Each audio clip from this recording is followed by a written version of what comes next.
Hello बच्चों, आज के क्लास में जो हम निकालेंगे मोमेंट ऑफ इनर्शिया डिस्क का, सर्कुलर डिस्क कहिए या सर्कुलर लेमिना का, बात एक ही है। सर्कुलर डिस्क का मोमेंट ऑफ इनर्शिया निकालेंगे, सर्कुलर डिस्क या सर्कुलर लेमिना, बात एक ही है। और फिर इसके बाद हम लोग स्फेरिकल सेल का मोमेंट ऑफ इनर्शिया निकालेंगे। तो आइए पहले सर्कुलर डिस्क की बात करते हैं। सर्कुलर डिस्क का मोमेंट ऑफ इनर्शिया निकालेंगे। और देखिए, किसी भी चीज़ का मोमेंट ऑफ इनर्शिया को निकालने के लिए जो ट्रिक है, जो टेक्निक है, हमने पहले भी कहा है, फिर सुनिए। हम लोग 3 मेजर स्टेप से होकर के गुजरेंगे। क्या करेंगे? 3 मेजर स्टेप से होकर के गुजरेंगे। सर्कुलर डिस्क का निकालना, देखिए जैसे मान लीजिए कि यही क्या है, ये सर्कुलर डिस्क है ना। ये समझ लो कि ये क्या है, सर्कुलर डिस्क है। पूरा सर्किल नहीं है, बीच बीच में काटने में लोग इधर उधर कर दिया है ना। लेकिन ये मान लीजिए कि सर्कुलर डिस्क है, ठीक है। और इसका मोमेंट ऑफ इनर्शिया 2 एक्सिस में हमें निकालना है। एक एक्सिस आपका है ये वाला, ये मेन एक्सिस है। ये देखिए, ये वाला जो एक्सिस है, ये वाला ऐसे करके, ये मेन एक्सिस है। Passing through CG and perpendicular to its plane. देखिए प्लेन के परपेंडिकुलर है, तो पहला जो एक्सिस है passing through CG and perpendicular to its plane, और दूसरा है पासिंग थ्रू डायमीटर एक्सिस। तो पहला मेन एक्सिस है, इस पर हम लोग बात करते हैं, दूसरा तो फिर आराम से निकल जाएगा, इसमें कोई दिक्कत वाली बात नहीं है, ठीक है। पहला ही मेजर है, तो ये वाला जो आप एक्सिस देख रहे हैं, देखिए, और इस तरह से इस सर्किल को क्या करेंगे, डिस्क को रोटेट कराना है इस एक्सिस में। देखिए ऐसे ये रोटेट कर रहा है ना, ये रोटेट कर रहा है, तो ऐसे इसको रोटेट कराना, ये एक्सिस बना करके डिस्क को ऐसा रोटेट कराना है, ठीक है। तो ये एक्सिस होगा, ये मेन एक्सिस है। तो देखिए इसमें हमने कहा 3 इसका आपको हम दे रहे हैं मेजर स्टेप। ये ट्रिक समझिए, टेक्निक समझिए, टिप समझिए। 3 मेजर स्टेप से होकर के गुजरेंगे। और इसी में नहीं, किसी भी चीज़ का जब मोमेंट ऑफ इनर्शिया निकालेंगे तो तरीका ये होगा कि इसमें 3 मेजर स्टेप से होकर के गुजरेंगे। पहला स्टेप होगा जो एलिमेंट्री पार्ट होगा, जो एलिमेंट्री पार्ट हम लोग कंसीडर करेंगे, उसका मास निकालना। क्या करेंगे? जो एलिमेंट्री पार्ट कंसीडर होगा उसका मास निकालेंगे। क्या निकालेंगे? मास निकालेंगे, ठीक है। एलिमेंट्री पार्ट का मास निकालेंगे, ये पहला स्टेप होगा। दूसरा स्टेप होगा उस एलिमेंट्री पार्ट का मोमेंट ऑफ इनर्शिया निकालना। दूसरा स्टेप होगा उस एलिमेंट्री पार्ट का मोमेंट ऑफ इनर्शिया निकालना। और तीसरा और फाइनल स्टेप होगा पूरे बॉडी का मोमेंट ऑफ इनर्शिया निकालना, ठीक है, विथ एप्रोप्रिएट लिमिट जो भी लेंगे हम लोग। तो ये 3 मेजर स्टेप से होकर के गुजरेंगे, ठीक है। तो देखिए यहाँ पर ये सर्कुलर डिस्क है, जैसा आप ये देख रहे हैं, ये सर्कुलर डिस्क है, इसका मोमेंट ऑफ इनर्शिया निकालना है। तो डायग्राम में देखिए ये आपका सर्कुलर डिस्क है। और ये बताइए, अगर सर्कुलर डिस्क को अगर हम इस तरह से काटते चले जाएं, ऐसे क्या निकलेगा? ऐसे ऐसे काटते चले जाएं सर्कुलर डिस्क को, तो क्या निकलेगा? रिंग निकलेगा। जैसे ये देखिए, ये डिस्क है, इसको हम ऐसे काट दिया, फिर मान लीजिए इस तरह से काटते चले जाएं, ऐसे काटते चले जाएं, तो क्या निकलेगा बताइए? इस तरह से अगर हम सर्कुलर डिस्क को काटते चले जाएं तो क्या निकलेगा? सर्कुलर रिंग निकलेगा। कई रिंग निकलेगा। सभी रिंग का साइज क्या होगा? क्या बराबर होगा? सभी रिंग का साइज क्या होगा? बराबर होगा? सभी रिंग का साइज अलग अलग होगा, है ना। अंदर छोटा होगा, फिर जैसे जैसे बाहर की तरफ हम जाएंगे तो बढ़ता जाएगा साइज, है कि नहीं? बोलो, इसमें कोई दिक्कत है? तो पहला स्टेप होगा जो इसका हम लोग एलिमेंट्री पार्ट मानेंगे, जो एलिमेंट्री पार्ट मानेंगे उसका मास निकालेंगे। आई बात समझ में? अच्छा, अब ये बताइए, जैसे ये एलिमेंट्री डिस्क है, इसका मास आपके पास कैपिटल M है, इसका टोटल एरिया कितना हो जाएगा? इस डिस्क का एरिया πr² होगा। क्षेत्रफल कितना हो जाएगा? πr² होगा। और इसमें जो हम लोग कंसीडर करेंगे मास पर यूनिट एरिया कंसीडर करेंगे या मास पर यूनिट वॉल्यूम कंसीडर करेंगे? एरिया की बात होगी, वॉल्यूम का तो इसमें कोई मतलब नहीं है, ठीक है। तो मास पर यूनिट एरिया की बात होगी। तो यहाँ पर मास पर यूनिट एरिया हमने माना है rho. Let surface density, surface density बोले या मास पर यूनिट एरिया, बात एक ही है। सरफेस डेंसिटी बोले या मास पर यूनिट एरिया, बात एक ही है। तो rho equal to mass upon area. Mass per unit area का मतलब होता है mass upon area. Per unit के बाद जो चीज होता है वो नीचे चला जाता है, सीधी बात, सीधा टिप्स जो समझिए। पर यूनिट के बाद जो चीज होता है वो नीचे चला जाता है। जैसे force per unit area, force बटे एरिया है ना। Mass per unit area, mass upon area. तो मास और नीचे यहाँ पर एरिया कितना हो गया साहब, पाई आर स्क्वायर। ये इसका सरफेस डेंसिटी रो निकला। हालांकि ये जो भी मान रहे हैं रो आपका सब रास्ते में खत्म होगा, लेकिन मानना जरूरी है, ठीक है। तो ये रो की बात हो गई।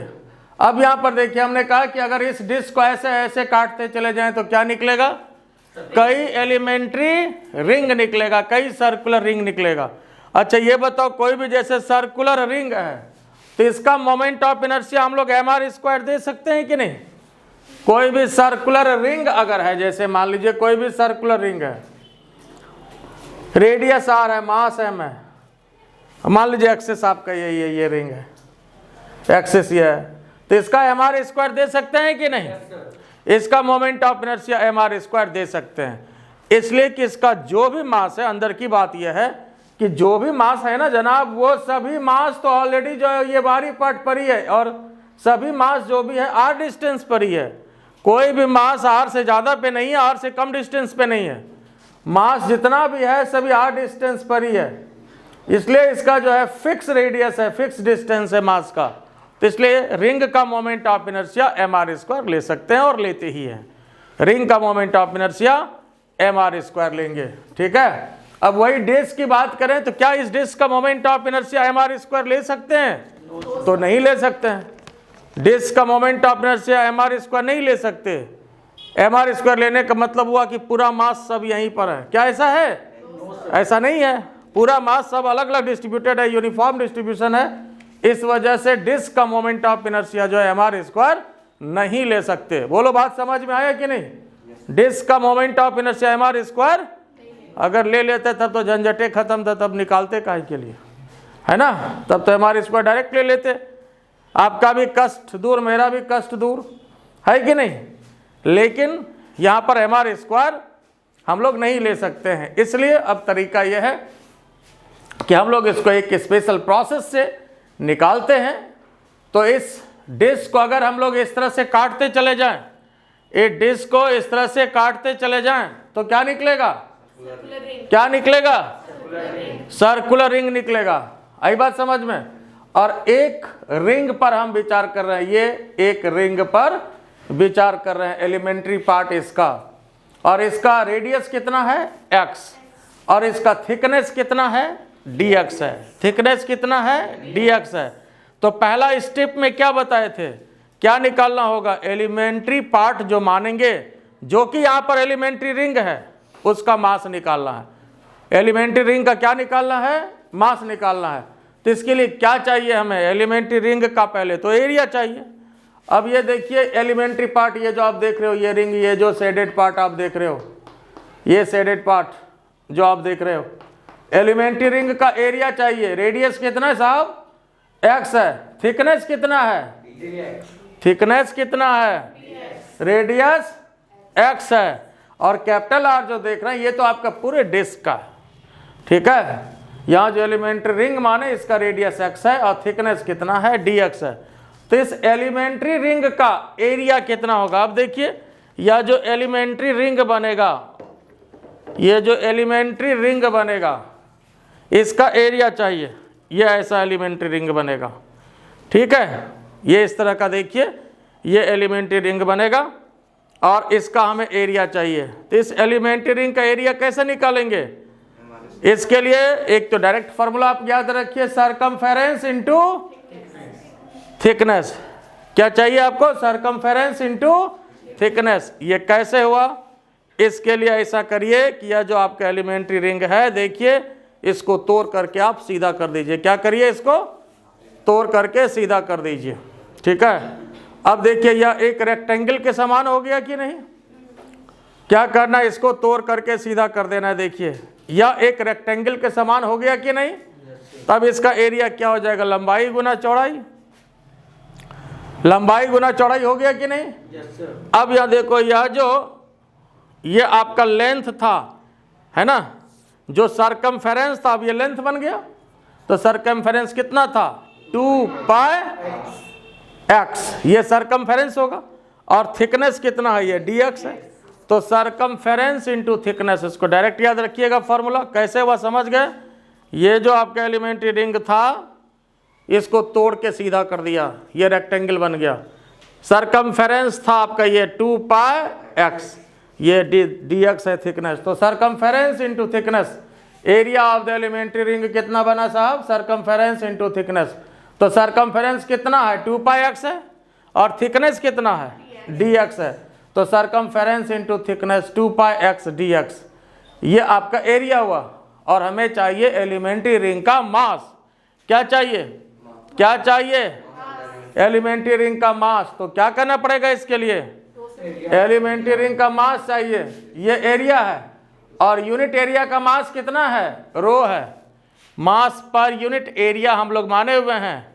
यूनिट एरिया का मास कितना है? रो है। तो इतना एरिया का मास कितना हो जाएगा? इतना एरिया का मास कितना हो जाएगा? रो से गुना कर दिया। आई बात समझ में? मास पर यूनिट एरिया रो है। मास पर यूनिट एरिया का मतलब होता है इकाई एरिया का मास। इकाई एरिया का मास रो है। तो इतना एरिया का मास कितना होगा? इसमें रो से गुना कर दिया, ये रो से मल्टीप्लाई कर दिया, तो ये mass of the elementary ring निकल गया। तो ये पहला स्टेप तो हो गया, क्या? Mass of the elementary ring, ये आपका पहला स्टेप हुआ। और अब क्या करेंगे दूसरा स्टेप में? अब क्या करेंगे? मोमेंट ऑफ इनर्शिया निकालेंगे। किसका? एलिमेंट्री पार्ट का, रिंग का, एलिमेंट्री रिंग का मोमेंट ऑफ इनर्शिया निकालेंगे। तो अब देखिए, now M I of elementary ring. देखो रिंग का जो मोमेंट ऑफ इनर्शिया है, रिंग का मोमेंट ऑफ इनर्शिया तो हम लोग mr² ले सकते हैं, बोलो कि नहीं ले सकते हैं? रिंग का मोमेंट ऑफ इनर्शिया mr² ले सकते हैं कि नहीं ले सकते हैं? ले सकते हैं। तो इसका मास इंटू रेडियस स्क्वायर, ये रिंग की बात अभी कर रहे हैं, एलिमेंट्री रिंग की। बोलो साहब, मास कितना? 2 pi x dx into rho. Radius कितना रिंग का? X square. ये कितना हो गया साहब? देखो 2 पाई x क्यूब रो dx। ये किसका मोमेंट ऑफ इनर्शिया निकला? ये किसका मोमेंट ऑफ इनर्शिया निकला? एलिमेंट्री रिंग का। और इसको इंडिकेट कर रहे हैं किससे? di से। किससे इंडिकेट कर रहे हैं? इसलिए एलिमेंट्री रिंग का मोमेंट ऑफ इनर्शिया हुआ, ये आपका छोटू मोमेंट ऑफ इनर्शिया हुआ। अब उसके बाद बड़ा मोमेंट ऑफ इनर्शिया निकालना है पूरे डिस्क का। क्या करना पड़ेगा इसके लिए? पूरे डिस्क का मोमेंट ऑफ इनर्शिया निकालना है। क्वेश्चन लिखा हुआ है ना आपका? तो चलिए ठीक है, तो ऊपर लिखा हुआ है ना, तो क्या करना पड़ेगा इसके लिए? इंटीग्रेट करना पड़ेगा एम आई ऑफ किसका? M I of elementary ring तो निकाल चुके हैं, एम आई ऑफ डिस्क निकालना है। अब क्या करना पड़ेगा? M I of elementary ring तो निकल गया ना इतना, अब एम आई ऑफ पूरा डिस्क का निकालना है। पूरे डिस्क का क्या करना पड़ेगा साहब? बोलो, इंटीग्रेशन डी। बोलो पहले, यहां तक कोई दिक्कत तो नहीं किसी को? यहां तक क्लियर है? पूरा क्लियर है? ठीक बात है। तो अब आ जाइए, इधर भी इंटीग्रेशन 2 पाई x क्यूब रो dx। देखो अब क्या करते हैं, इसमें जो भी कांस्टेंट टर्म है उसको क्या करेंगे? बाहर निकालेंगे। पहले तो जो भी कांस्टेंट टर्म है उसको क्या करेंगे? बाहर निकालेंगे। कैसे निकालेंगे? अब यहां देखो, इंटीग्रेशन डी आई हो गया, 2 बाहर, पाई बाहर, रो भी कांस्टेंट है ना, रो भी बाहर, भीतर क्या बचा? x cube dx। अब इसमें एक मेजर पार्ट है कि what will be the limit of this integration. Limit क्या होगा? देखो लिमिट dx है तो x का लिमिट बैठेगा, मतलब लेंथ का लिमिट बैठेगा। तो लिमिट क्या ले लें? 0 से r। पक्का? फाइनल? बिल्कुल सही बात है। जैसे ऐसे काटते जाएंगे काटते जाएंगे काटते जाएंगे काटते जाएंगे, और कहाँ तक हम काटते जाएंगे ताकि पूरा डिस्क का निकल जाएगा? तो r तक जब काटते जाएंगे तो पूरे डिस्क का मैदान साफ हो जाएगा, है ना। तो यहाँ पर इसको 0 से r हम लोग लिमिट लेंगे, और इसमें हम लोग अगर इसको इंटीग्रेट करेंगे तो फिर यहाँ पर हमें मोमेंट ऑफ इनर्शिया मिलेगा। और यहाँ पर रो का वैल्यू क्या रखेंगे? Mass upon area, pi r square बैठा देंगे। तो आइए यहाँ पहले इंटीग्रेट किया जाए और उसके बाद फिर आगे हम डिस्कस कर रहे हैं।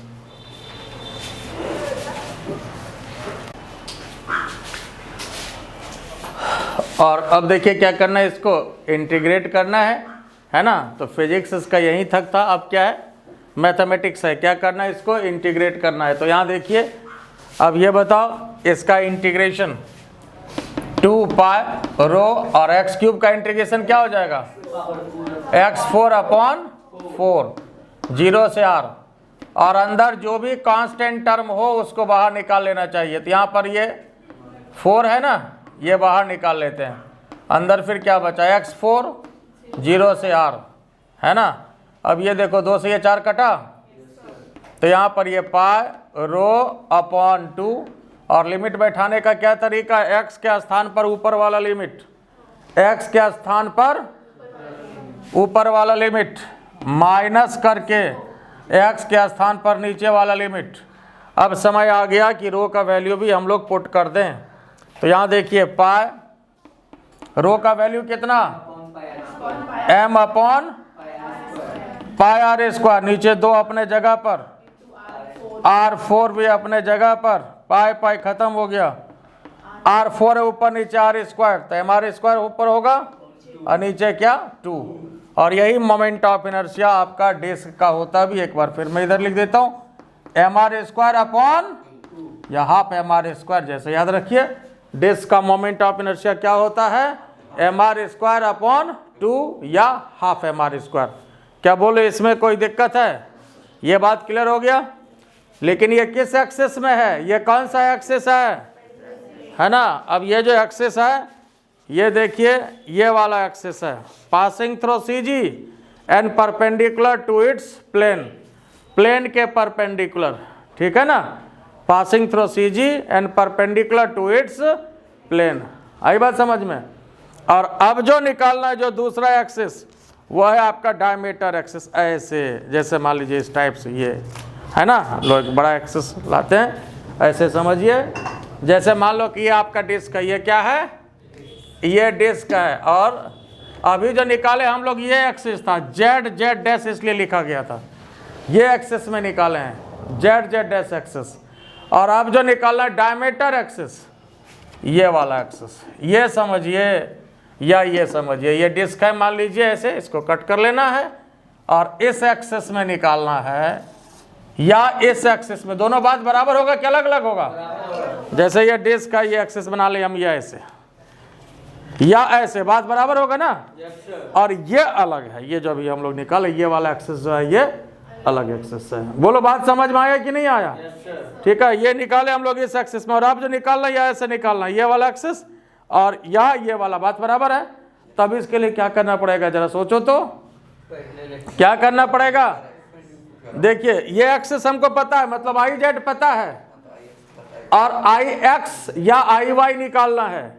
और ये भी आपको पता है कि आई एक्स ले लें या आई वाई, दोनों बराबर है। तो कौन सा थ्योरम लगाएंगे हम लोग? According to perpendicular axis theorem. क्या लगाएंगे? क्योंकि ये और ये तीनों आपस में कैसा है देखो तो, परपेंडिकुलर है कि नहीं? ये तीनों आपस में क्या है? परपेंडिकुलर है। तो यहाँ पर परपेंडिकुलर एक्सिस का थ्योरम लगा देंगे, तो फिर जो है दूसरा जो एक्सिस है आपका, उसके अबाउट निकल जाएगा। बोलो निकलेगा कि नहीं? तो अब आइए, यहाँ तक कोई दिक्कत है? ये क्लियर है? तो अब आइए दूसरा वाला जो एक्सिस है इस पर बात करते हैं। तो यहाँ जो है बी नंबर वाला जो दूसरा एक्सिस है, कौन सा एक्सिस था? ये आपका डायमीटर एक्सिस या पासिंग थ्रू डायमीटर एक्सिस, बात एक ही है, या डायमीटर एक्सिस भी आप कह सकते हैं, ठीक है। तो यहाँ क्या करना पड़ेगा?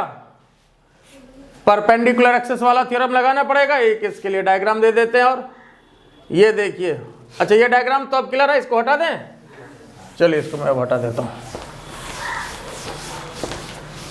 अब दूसरा के लिए लीजिए, एक डिस्क बना लिया, ठीक है। और अभी जो हम लोग एक्चुअली निकाले, ये था ये वाला एक्सिस, ये एक्सिस, ठीक है ना, इसलिए इसको तिरछा दिया गया था। जेड जेड एक्सिस को तिरछा इंडिकेट करता है ऐसे।